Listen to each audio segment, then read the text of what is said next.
کتاب و سنت کی بات ہوئی،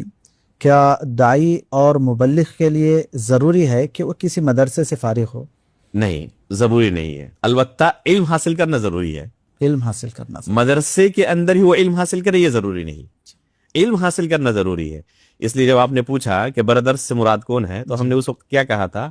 کہ اساتذہ کے سامنے بیٹھ کر معروف طریقے سے بتدریج انہوں نے کتاب و سنت کا علم حاصل نہ کیا ہو، تو یہ ہے حقیقت میں اصل شرط کہ استاد سے اس علم کو حاصل کیا ہو،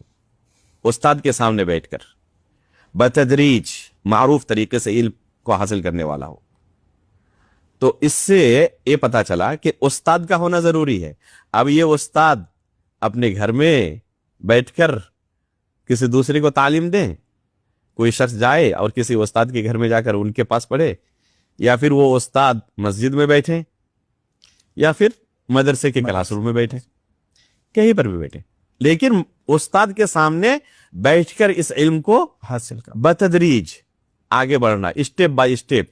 نیچے سے اوپر تک آگے بڑھنا ضروری ہے، اور اس کے لیے صبر کی ضرورت ہے، ایک لمبی مدت کی ضرورت ہے۔ تو یہ ہے اصل شرط۔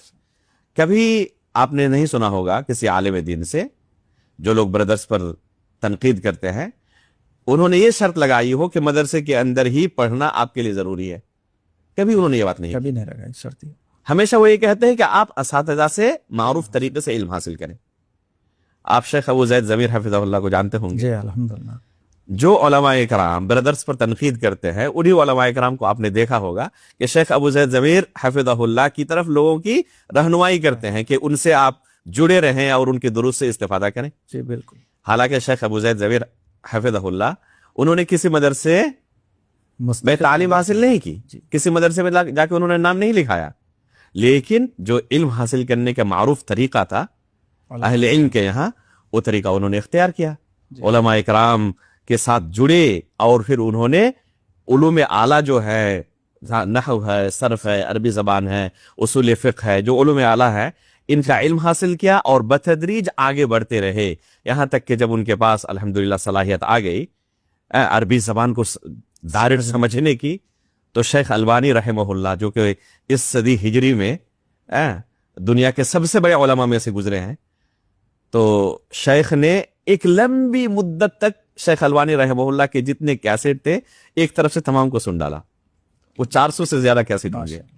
اور ایک ایک کیسٹ گھنٹے گھنٹے کا ہے۔ تو اس طریقے سے ایک لمبی مدت تک شیخ نے محنت کی، اس کے بعد دیکھیں کہ ان کے علم کے اندر کیسی اصالت آئی ہے۔ تو اگر یہ کوئی شخص اس طرح اپنے اندر علمی اصالت پیدا کر لیتا ہے، علماء کے ساتھ بیٹھ کر ان کے سامنے بتدریج اس علم کو حاصل کر کے اپنے اندر اتنی صلاحیت پیدا کر لے کہ علماء خود گواہی دیں گے اس وقت۔ اگر علماء ان کے علم کی گواہی دے رہے ہیں اور ان کے پاس سلف صالحین کے منہج کے مطابق ٹھوس علم ہے، تو چاہے انہوں نے یہ علم مدرسے میں استاد کے سامنے بیٹھ کر حاصل کیا ہو، یا غیر مدرسے میں استاد کے گھر میں ہو، یا کسی مسجد میں ہو، یا اور کسی دوسری جگہ پر ہو، تو کوئی حرج نہیں ہے۔ تو مدرسے میں داخلہ لینا